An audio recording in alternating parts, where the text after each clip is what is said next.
Hi, everyone, and welcome to today's episode of the Love and Light Show, where your special guest is Paula, and we're talking about how you can save your own life. I'm so excited for this episode and to dive deep into the process of how you can save your own life, how you can revitalize your own personal creativity and tap into the creative genius in you, and also learn more about what a sky meditation is. And then Paula's going to lead us through a beautiful sky meditation for us to have that experience for ourselves right now. So I'm so excited for this episode.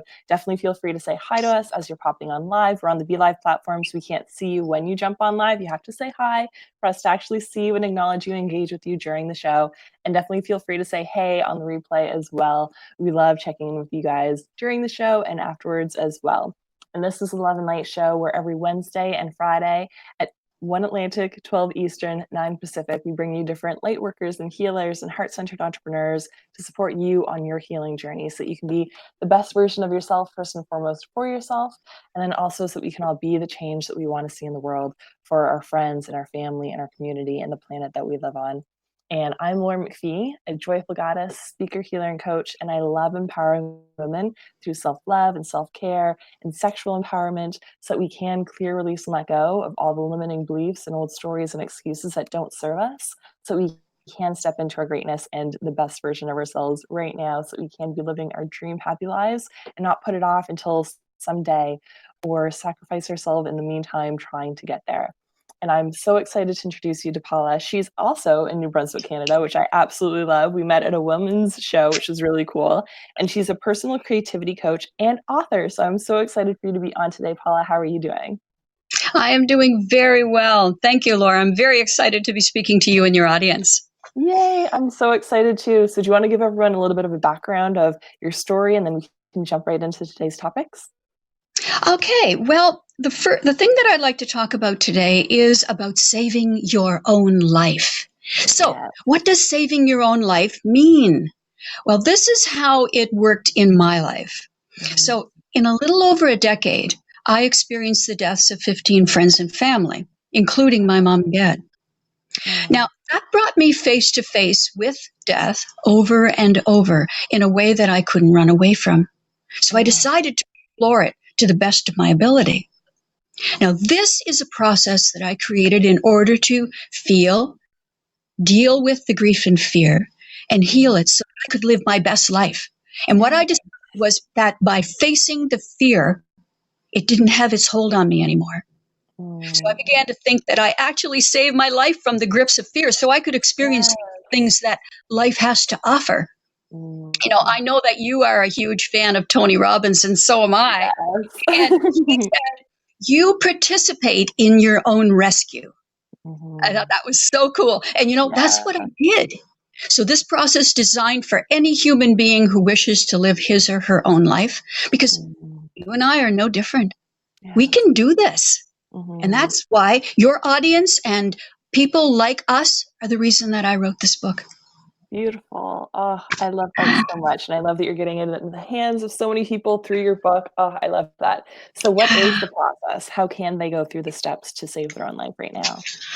All right. Well, one of the things you talked about was revitalizing your own personal creativity.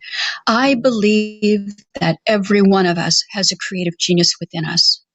And we have been, as a child, we had all of those gifts and we were freely sharing them and using them. And as we get older, it kind of gets trained out of us a little bit. So when this process allows you to exercise your personal creativity and to play a little bit as an adult. And so it's about contemplative writing. It's about, maybe you might call it journaling, but it's about introspection. It's about considering the things that really deeply mean things to you. And this process is about writing letters. So the first part of the Saving Your Own Life process, I call letters of love. Now, when my husband and I were thinking about doing a lot of traveling, I didn't know what to do, in the way that I felt that what happens to me if I were to leave and not get to say goodbye to the people I cared about? So I decided to leave them letters. Wow. That was a really deeply life-changing thing to do, because when I started writing them, I realized, well, I'd be writing it from the perspective of when I'd be gone. So it really was hard. It was emotional. Yeah. But what I found out is that when I completed it, because I really, really wanted to leave these for them just in case. I was thinking about what happened during 9/11. When the people, you hear the stories about, people who thought about, this might be the end of my life, so I'm going to call you and leave a message on your phone. And those people have those things from their loved ones that show them that at the very end of their time, they were thinking about them. So I thought, why not do it now? Yeah. Well, we have imminent demise, right? Yes. Really, eh? So I started writing them. And what I realized when I went back and started looking at them over and over again, I realized that a lot of the things that I wrote were not that incredibly important. And I got to summarize them down to what really, really mattered to me. And what I found is that you could summarize the things about me that I really wanted to share with my children, my spouse, or even my grandkids someday, down to about a page and a half. And it was, I love you, but those letters are there, and they're a gift, because I would have loved to have had that from the people in my life that have passed away, something that I would say that they were definitely just thinking about me. Yeah. So it's a really interesting exercise to go through, and I'll tell you, you're going to grow a lot from that exercise. Now, the next part of it is your greatest teachers. So you're going to be addressing your greatest teachers. I believe that gratitude is one of and appreciation too, are the most important things in living a best life. So you can express yourself in your gratitude, that, you're going to start looking for more, and that works very, very well. So I started writing letters to the people in my life that I really appreciated for sharing the things they did, and that I felt enhanced my life. And then I worked my way through to some of the more challenging people, the people whose lessons were not necessarily always as pleasant, but they were deeply significant. Now, I believe that it's only anything that happens to us is only a tragedy if we don't learn from it. So if we learn from it, we win. Yes. And those are the things that this allows you to explore, because it allows the story to get out on paper, and then you look at it as a thing. It's not part of you anymore. Now you've gotten it out there, and you can put your thoughts in order. You can revise it. You can edit it. You are the editor, right? Yeah. So these are things that teach you so much about your relationship with other people too. That's what I found this part of the exercise. Then the third part of it is your ultimate teacher. Now, your ultimate teacher is your own life. I love that.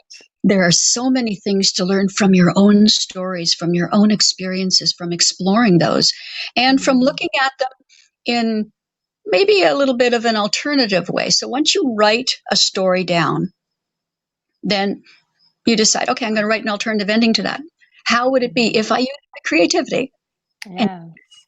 And the things that I learned about myself when I did this exercise were really amazing.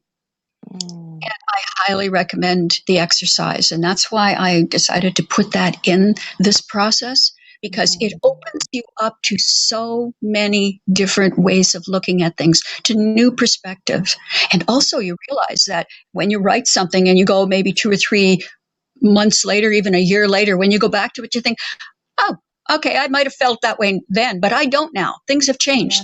You realize the value of perspective. Yes. Now, the next part I call skydiving anyone. Now, the reason that I use that is because, have you ever heard the song by Tim McGraw called Live Like You Are Dying? Yes. Okay, one part in it that says, I would go skydiving, Rocky Mountain climbing, right?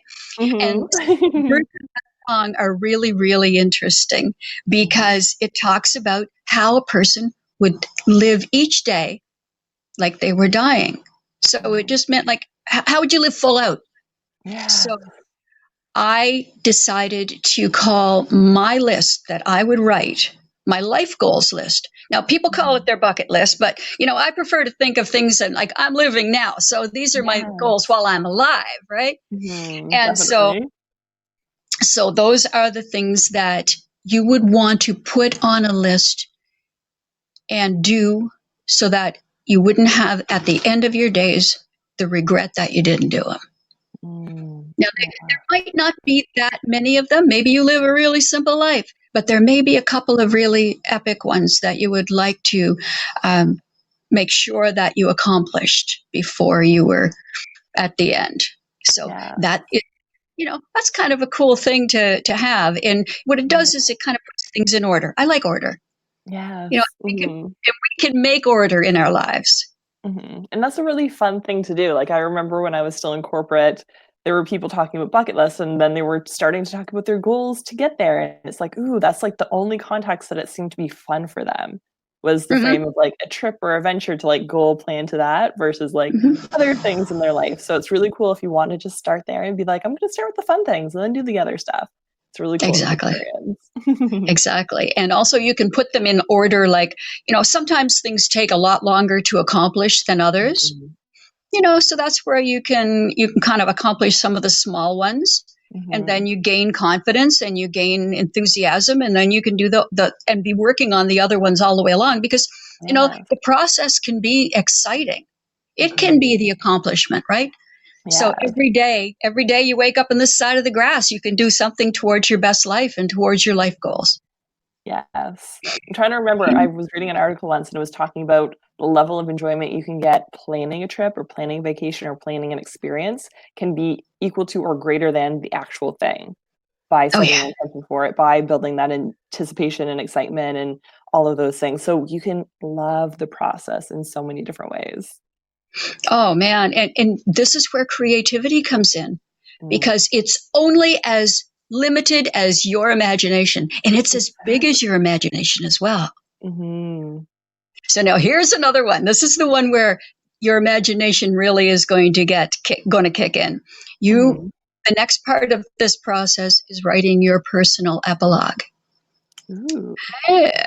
So what it is, you would be writing from the perspective that you were a fly in the wall, and someone is going to be delivering your personal eulogy. What would they say about you? What would you like your life to have been about?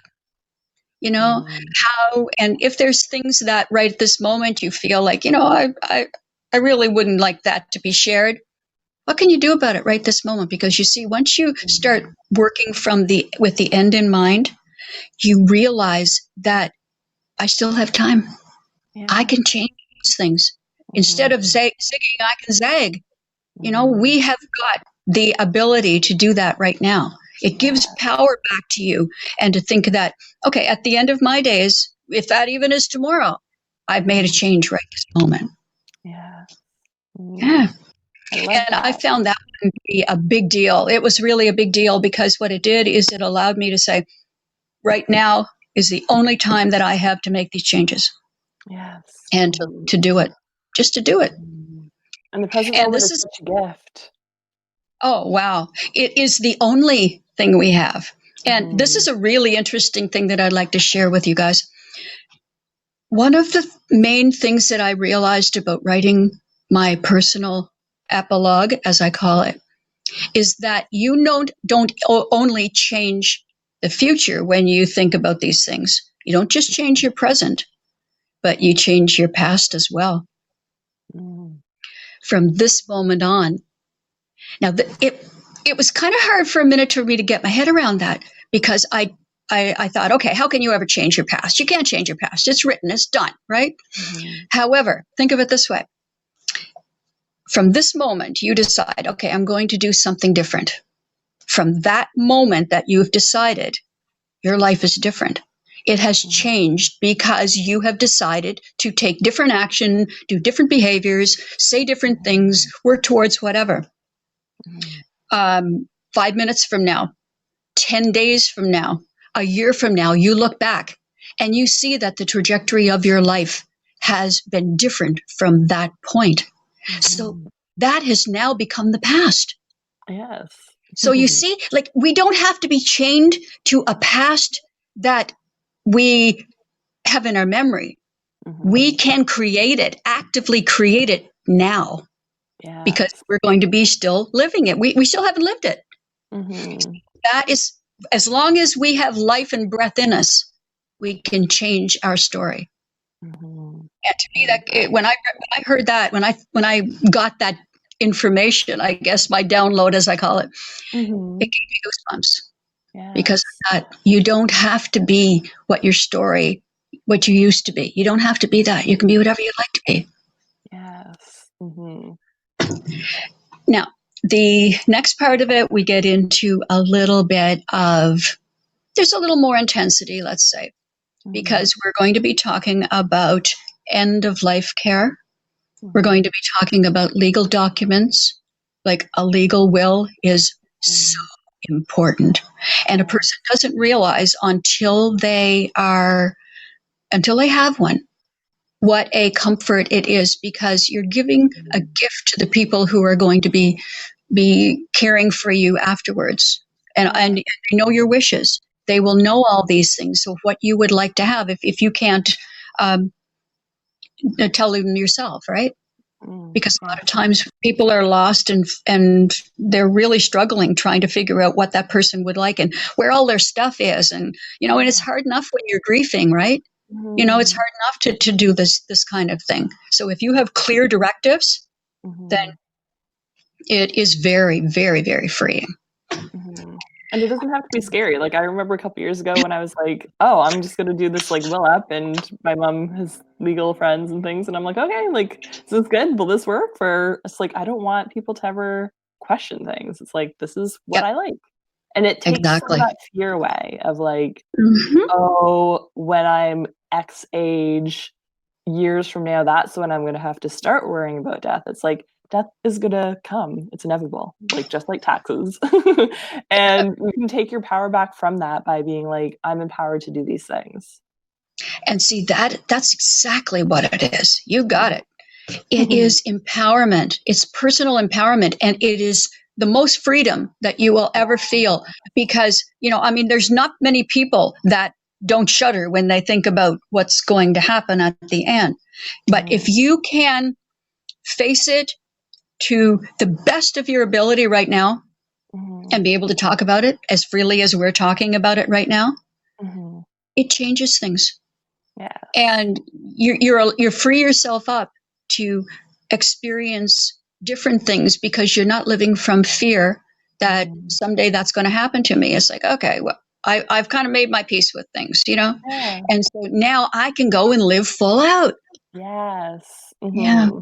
And so really that's what it means to me.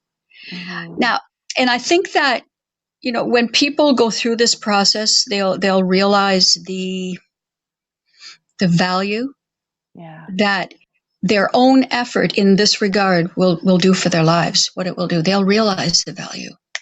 By doing the work, you realize the value. Then we get into another aspect of saving your own life, which I call strip search. Ooh. I know that's a little risque, but what it just means, it just means like stripping down to the basic elements of what you believe about the afterlife. Interesting. I love that. Like, where do you believe, you're going to go? Is it something that has been instilled in you from, your religion, your parents, your community? Or are these things really sitting well with you? Is this what you believe? Explore those sort of things. There's so many people that have written books about near-death experiences. All of that sort of thing is really, really interesting to me. Yeah. So that's really something that we talk about, from anybody's perspective. It doesn't necessarily have to be from any particular thought system. It just can be what matters to you, right? Yeah. And that's part of it. And it's just a real candid way of looking at, this is where I make my peace with whatever happens. It's how I do it. I love that. And like taking the time to think about that, it can be so scary at first. Like I was raised Christian and like the heaven and hell thing, but hell seemed really scary to me. And like fear of all those things were like, that doesn't feel true. It doesn't feel good. And then when I got more into like the spiritual world and all the like energy healing and clearing past lives and all those things, I'm like, it feels so much better that I'm a spirit who has a choice of what I want to do afterwards. I want to choose to come here. And like, now I'm not at the point where I used to be, where I was terrified of death and terrified of the pain of death and terrified of the dying and all those things. I'm like, okay, I trust my divine timing. I trust my soul that it has a higher purpose and plan. And when it's time, and there's nothing I can do about that. So now I don't have to worry about it because I can't control it. I'm not responsible for it. There's nothing I can do about it right now. So I don't need to worry about it at all. And then it just became so much freeing. Like I'm still at the point where I'm like, I really don't want to die in like a horrible car accident or like a lot of pain. Like those are still things and fears to like clear, but it's so much different of a feeling when faced with grief and faced with other things, to have that mindset where it's like, I'm not fearing that my loved ones who passed away are like burning in hell. Like I don't have that fear. To me, now an illusion of the fear and the pain, the horridness that the afterlife could bring. And taking the time to do that like deep work to find out my personal beliefs and what feels good in my body gave me so much relief on like a day-to-day basis, because we tend to be very scared of dying on a regular basis, and we don't just really realize it when you're like locking all your millions of like locks on your house. It's like you're nervous that other things that are bad could happen, and when you kind of take away some of those fears, you have way more peace in your life, which is really great. Oh, wow. You know, this is the way I think about it, so very simply. Before I got here, before I was born, I was just fine. Yeah. When I came to life, I got here somehow, and that's cool. And you know what? I will leave the same way, and I will go where I believe it's all good. It's all just the way it's supposed to be, a simple flowing and transition from one place to another. And how that looks, I don't know. But you know what? I'm cool with that. Because if I'm a creative being, and I believe that inspiration is our birthright, then inspiration has got a world of possibilities, and I'm game for any of it. I love Let's bring it on. You know, wherever I'm going to go, I'm going to go happy. So this is in our life. Now, this is the next part of that, is considering our own life at this moment. I call this aspect Zen Sunset Sanctuary, where my own personal sanctuary it is just so zen for me. It's just so peaceful. I create a beautiful space in which to create my art, and I lead people through how to create that for yourself, because it doesn't necessarily have to be even a real place. It can be, and it should be, but you can have more than one, let's say. So the sanctuary that you have can be in your mind, but it can also be a physical place. The only condition on that, and it's one that you gently accept for yourself because you won't accept anything less, is that you only welcome and entertain beauty. Ooh, I love that. Yeah. And then that you only allow loving and gentle thoughts to flow. And in this space, you're always enough. That you're always worthy.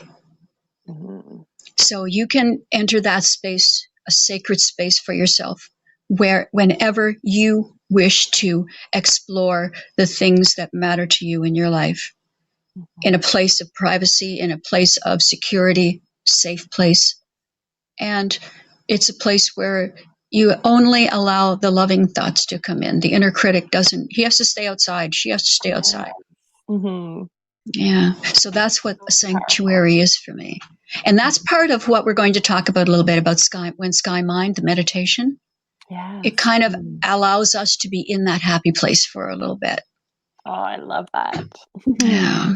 And now, another part of that, and a part of the happy place, is something colored beautiful.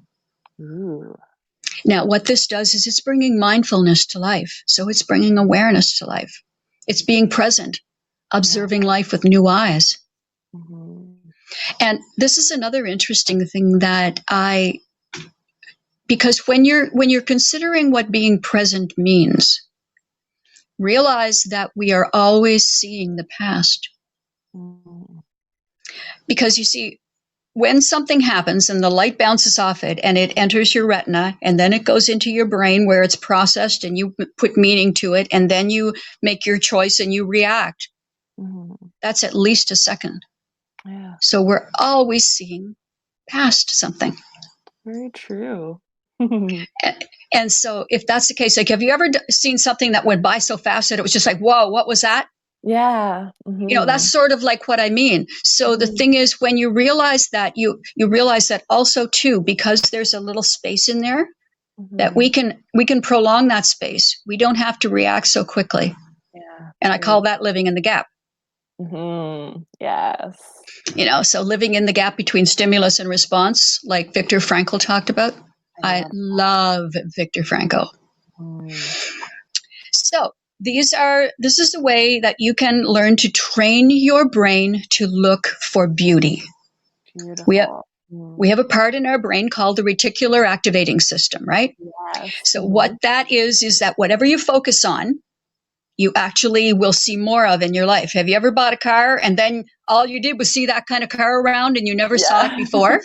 It's that same kind of thing. We can train ourselves to look for beauty. And then the last part of it is there's 52 statements that are designed for contemplation, for allowing you to explore your thoughts even further on a deeper level once you're finished with the actual work. Now, this is a lifelong process. So it's not meant to be done, at one time. What I would do with my workshops or with the book itself, go through it once, touch on each one of them, and then go back and do them. Because what I do with the workshops is I introduce people to each of the elements, and then they go home and do the work themselves. I love that. Yeah. So then at the very, very end, I have a list of resources for people books that have changed my life. Amazing. And that help to assist them on their healing journey as well. So that's it. That's how it works. I love that. What's your favorite book from that list, just off the top of your head? My favorite book. And I know that's an impossible question, so it's kind of whatever one pops in first. Oh, yeah. I think some of the books by Richard Bach. So he's got books called Illusions and Illusions 2. Those books were exceptionally interesting to me. Dr. Wayne Dyer's work. Yeah. I mean, absolutely an elegant teacher. I would say one of my greatest teachers. I never met the man, but his work has impacted my life in such a profound manner.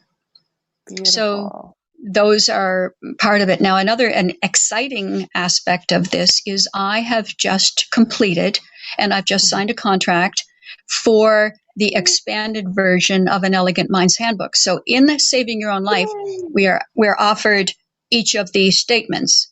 But in the expanded version of An Elegant Mind's Handbook, I deepen the conversation and expand on the thoughts in a way that allow people to say, okay, well, that makes sense, or, okay, I want to think about that a little more, or, well, I don't know if I believe that, that sort of thing. So it opens a conversation, a dialogue with ourselves as well. And I call that person that is having the dialogue with us my constant traveler. She's always with me, right? Beautiful. And my constant traveler is the highest, most honorable, and compassionate version of myself that I can imagine at this point in my life. I love and that's how, so beautiful. That is how I work with her, because she is the best part of me. And we all have a constant traveler. Wherever we go, we're always with ourselves, right? Very true. And a lot of times we allow the inner critic to bludgeon us, and to beat us up. But there's the other part of us, the higher, most honorable warrior part of us, that says, no, I will only accept beauty in my life. I will only accept the positive, and I'll make it happen.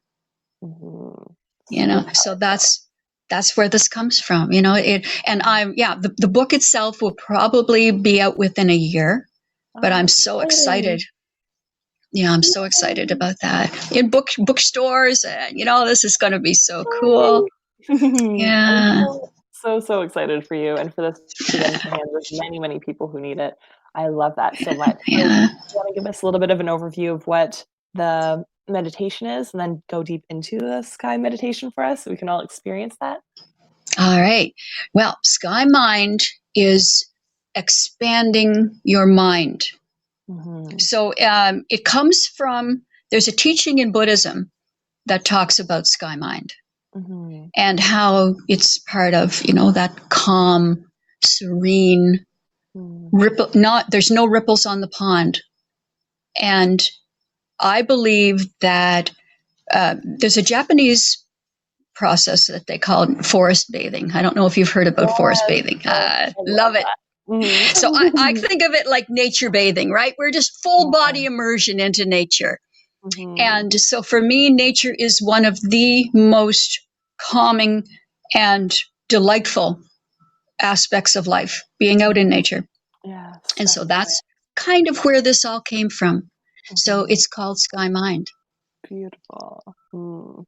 I love that. So do you want to lead us through that? So everyone who's watching, I invite you to take time and actually pause and give yourself this gift of the meditation experience. I know I can sometimes be guilty of listening to podcasts and interviews in the background, but this is going to give you the most benefit by actually tuning in and giving yourself this gift. So you can take it away, Paula. Okay. Now I'm going to offer a little bit of a nature's music, let's say. Here I have a waterfall that I'm going to put in the background. So this will kind of get us in the mood. Use your imagination and consider yourself in a beautiful scene on a hill.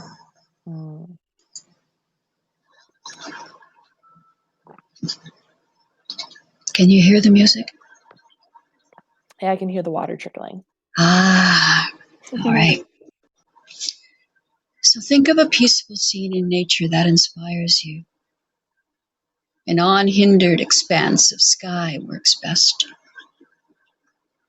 Sit comfortably with your spine aligned. Support your back if you have to.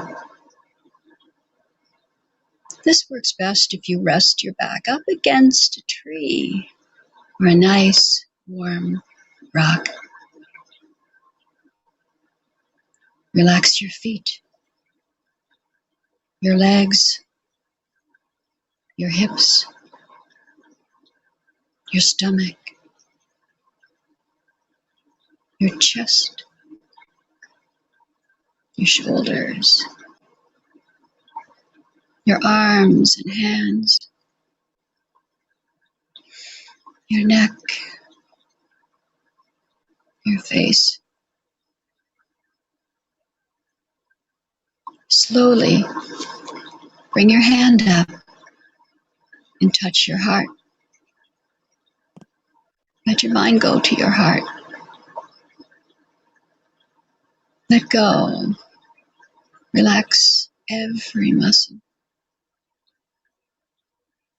Feel your breath naturally slowing.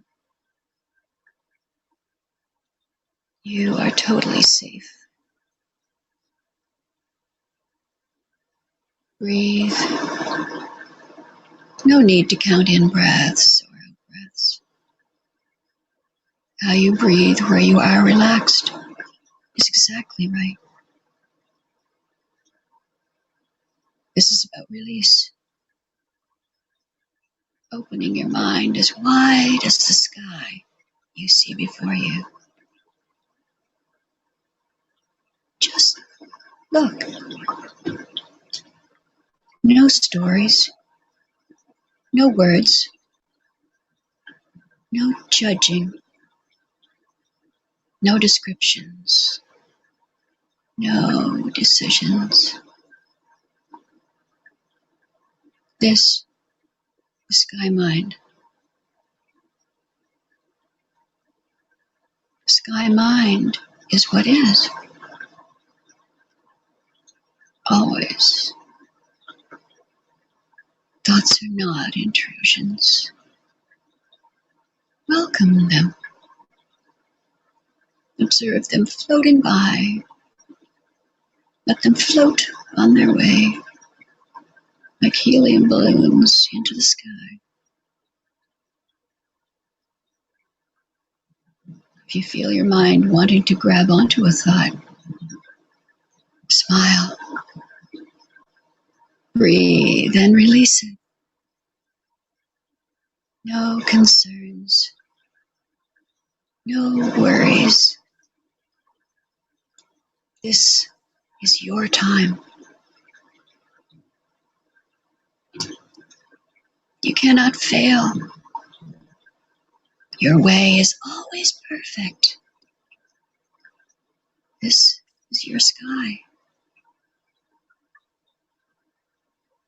Just look.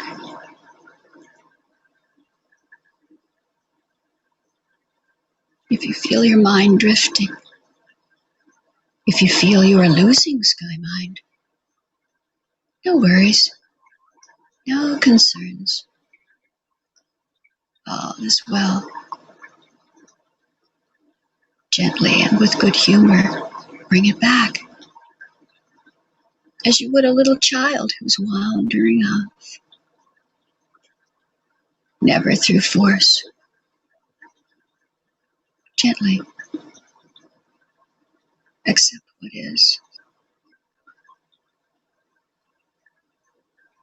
Breathe life in. Breathe life out. Feel your total immersion in this vast ocean of wonder, of life-giving sun and wind.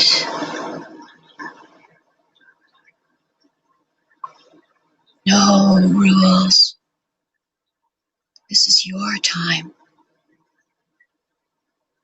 Gently remember that you are always and in all ways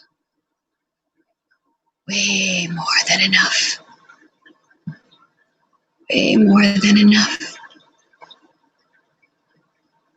Just like the sky. Feel the fullness of the sky.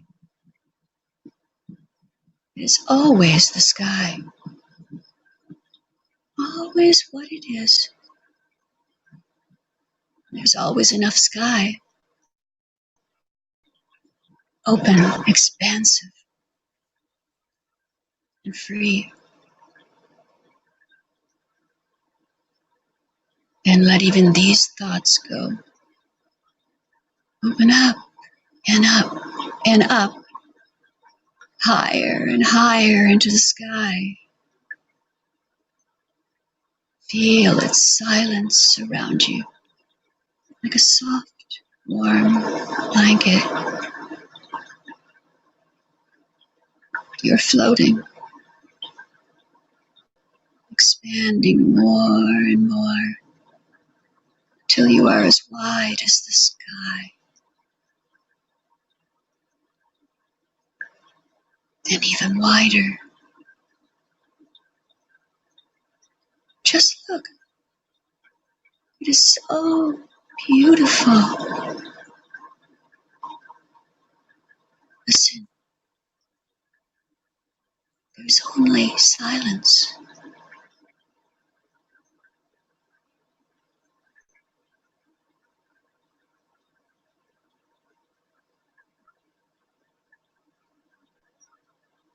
Sit with sky mind for as long as you feel it beneficial. Take sky mind with you when you go. Above the pettiness, the confusion, the details. Above the battleground. This peace is your gift. This feeling is yours to share. May your days be many. May your troubles be few. May all life's blessings descend upon you. May peace be within you. May your heart be strong. And may you find what you're seeking wherever you roam.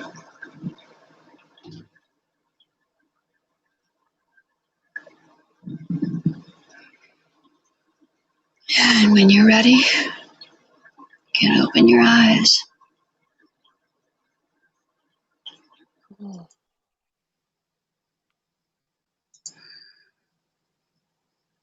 Thank you. That was wonderful. Thank you.